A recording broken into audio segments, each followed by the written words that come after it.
Welcome to The Last Breakfast. Please enjoy the video. In this video, I will explain how to use OBJ files in Blender. First, understand that OBJ is a popular format for three-dimensional models, widely supported across many software applications.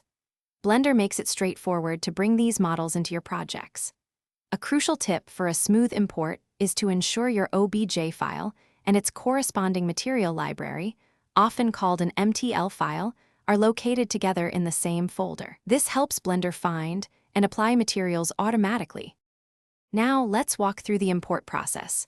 Once Blender is open, look to the top left corner of your screen and click on the File menu. From the options that appear, hover over Import and then select Wavefront, OBJ. This action will open a file browser. Navigate to where your OBJ file is saved, select it, and then click the Import OBJ button on the right side of the window. Your model should now appear in the viewport. After importing, your object might not be perfectly sized or positioned. Don't worry, this is common. You can easily adjust it using Blender's transformation tools. Press the S key to activate the Scale tool, then drag your mouse to change its size. To move the object, press G and drag. For rotation, press R and adjust as needed. These simple steps help integrate your model seamlessly into your scene. Materials are essential for making your model look realistic.